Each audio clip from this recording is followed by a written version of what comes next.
Olá, mais uma vez estou por cá para vos trazer a sexta de 7 mensagens que tenciono levar a cabo neste tempo em que se comemoram os 508 anos da Reforma Protestante.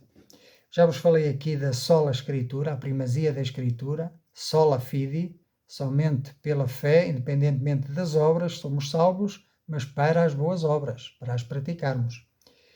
Também da sola gratia, somente pela graça somos salvos, ou seja, ninguém merece, ninguém pode comprar, não é um direito de cada um, é apenas um presente, uma dádiva de Deus. E falei aqui também de solos Cristos. Cristo Jesus é o único que morreu, que deu a sua vida em nosso lugar, que pagou o preço, pagou a nossa redenção, verteu o seu sangue para que nós tenhamos agora a vida. Ele morreu a nossa morte para que nós tenhamos a sua vida. E finalmente falei-vos do soli deo gloria. Somente a Deus toda a glória. Toda a criação tem um propósito para louvor do seu Criador. Assim também nós somos chamados, fomos feitos criaturas suas para louvor da sua glória. E em que consiste então este pensamento que vos quero falar hoje? Quero vos falar hoje acerca do sacerdócio universal de todos os crentes. Talvez seja um tema menos conhecido, mas não menos importante. Aliás, para mim, de grande importância. Sacerdócio universal de todos os crentes. Significa que cada um individualmente tem livre acesso à presença de Deus. O Senhor Jesus, quando morreu na cruz do Calvário, quando deu o seu último suspiro, gritando Telestai, tudo está consumado, diz que no mesmo tempo o véu do templo se rasgou de alto a baixo, milagrosamente, para significar que a partir daquela hora o caminho até à presença do Pai estava aberto, foi inaugurado por Cristo. Agora temos livre acesso à presença de Deus.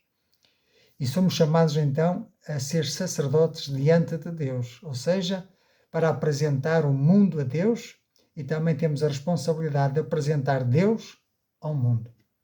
Essa é a nossa função sacerdotal. Outra das funções que temos é que individualmente cada um de nós tem o dever e também a capacidade dada pelo Espírito Santo, o mesmo que inspirou as Escrituras, tem o dever, dizia eu, de estudar as Escrituras e interpretá-las, porque o Espírito Santo que habita no crente é o mesmo que as inspirou e, portanto, ele nos vai revelar a sua vontade acerca da nossa vida.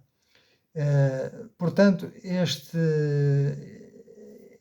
isto mostra que o crente tem uma nova posição em Cristo, mas também tem uma grande responsabilidade. Outro texto que fundamenta este pensamento encontra-se em 1 de Pedro, capítulo 2, versículos 5 e 9, mas vamos ler também outros versículos para contextualizar a mensagem. 1 de Pedro, capítulo 2, e versículo 4. E chegando-vos para ele, para Jesus, a pedra viva, reprovada na verdade pelos homens, mas para com Deus eleita e preciosa.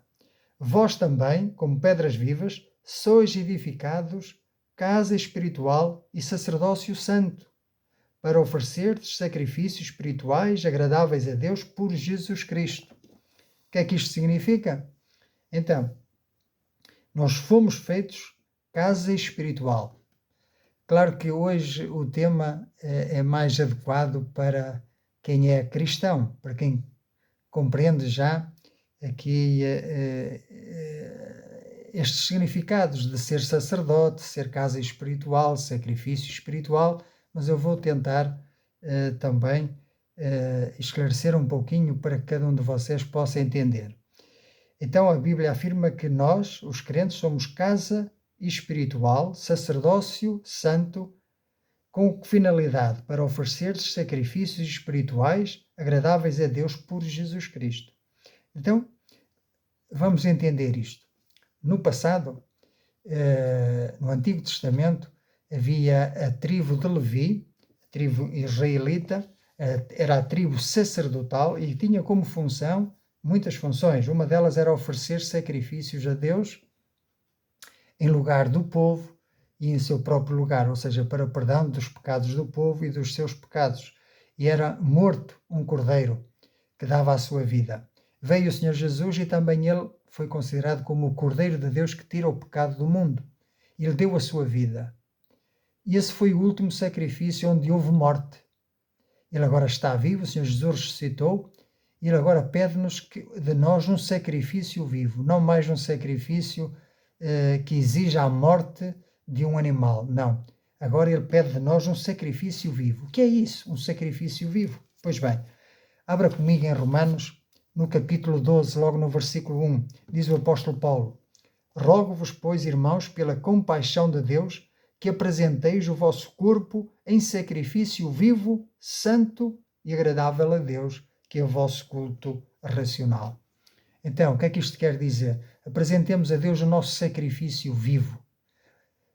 Paulo, escrevendo aos Colossenses, diz para mortificarmos a carne, ou seja, mortificarmos nossos desejos carnais. Precisamos viver vidas santas, condignas com o Evangelho, com aquilo que confessamos. Significa oferecer sacrifício vivo, significa deixar de mentir, deixar a mentira, deixar o engano, deixar o adultério, a prostituição, deixar a avareza, enfim, os pecados. É abandonar o pecado. Esse exige de nós um sacrifício vivo, porque a cada instante eu preciso lutar contra as minhas inclinações carnais, contra as minhas inclinações para o mal. E é esse o sacrifício que o Senhor espera de nós, que seja um sacrifício santo e agradável a Deus. Como veem, se é uma posição, se é um privilégio, é ao mesmo tempo também uma responsabilidade. Não esquecendo que o nosso sumo sacerdote é o Senhor Jesus. É verdade. Ele é o sumo sacerdote por excelência. Então, como já falei aqui, isto significa que nós temos acesso direto a Deus. Por outro lado, também, nós somos chamados a viver em comunidade, somos chamados para o servir a comunidade. Através de quê? Através dos dons que o Senhor nos deu, que o Senhor nos concedeu. Cada um tem um dom diferente, para que todos nos complementemos, porque ninguém é autossuficiente. Nós não somos chamados para viver um cristianismo isolado, para nos viver separados da comunidade. Não, nós somos chamados à comunidade. Somos chamados a cooperar uns com os outros. Por outro lado, também bem estabelecer uma igualdade entre os cristãos. Já não existe o clero por um lado e os leigos por outro. Não existem cristãos de primeira nem cristãos de segunda. Todos somos iguais, com diferentes funções, é certo, mas a Bíblia diz que cada um deve considerar o outro superior a si mesmo. Então, é o Espírito Santo que deve guiar as nossas vidas. Nós não devemos estar dependentes de homem algum. Embora devemos respeitar as autoridades da igreja local, não é? Que o Senhor tem colocado e levanta. Para quê? Para conduzir a igreja. Por isso é que Ele colocou na igreja pastores, ministros do Evangelho, ensinadores, etc. Para que a obra cresça em ordem, em harmonia e em santidade. Então, os crentes são responsáveis uns pelos outros. E precisamos ajudar-nos mutuamente. Uma das funções também principal, como sacerdotes de Deus, é orar uns pelos outros e também interceder pelo mundo, por aqueles que ainda não conhecem a Cristo.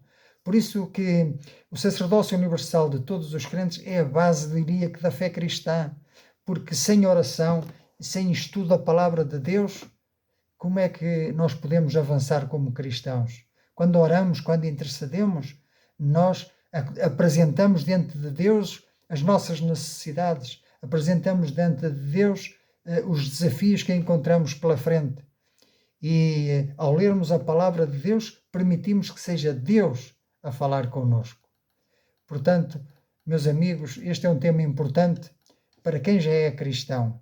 Para quem ainda não é cristão, eu quero te convidar a vir para a fé cristã. Quero te convidar a crer no Senhor Jesus por meio da sua palavra, para que tenhas uma fé assente nas Escrituras. Para quê? Para que sejas como uma árvore bem enraizada, bem firme. E vêm os ventos de doutrina, uns dizem uma coisa, outros dizem outra, já não sei quem é de crer, pois crê no Senhor Jesus. De que forma? Conforme ensinam as Escrituras. É a melhor forma de nós ficarmos firmes na fé, sem nos abalarmos nem para a direita, nem para a esquerda. Este é o meu desejo. Aqueles que já estão na fé, permaneçam firmes na fé. E aqueles que ainda não se decidiram por Cristo, não decidiram vir à fé em Cristo, façam-no hoje. Não deixem para amanhã, porque a vida são 2 dias, nós temos uma eternidade pela frente. E quero-vos dizer uma coisa, que o Senhor Jesus chama-nos a exercer este sacerdócio aqui na terra, mas Ele também tem um sacerdócio, tem funções sacerdotais para nós lá no céu. Que grandeza, que maravilha!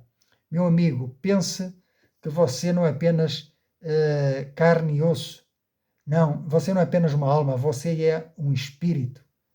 E é um espírito que tem vida e que se comunica com Deus, e que esse espírito não morre com a morte física, ele continua vivo. Portanto, creia, tenha esta fé, tenha esta esperança de que em Cristo Jesus esta vida não só toma sentido, mas como ela terá um significado ainda maior na vida futura. Aqui deixo o meu desafio, e que o Senhor possa iluminar o teu caminho, e que o Espírito Santo te possa e me possa guiar-nos a todos nós à verdade, pois é essa a função do Espírito Santo. O Senhor Jesus, quando subiu ao céu, disse: eu não vos deixarei órfãos, deixar-vos-ei o Espírito Santo, o ajudador, o consolador, e ele vos guiará em toda a verdade. Que assim seja.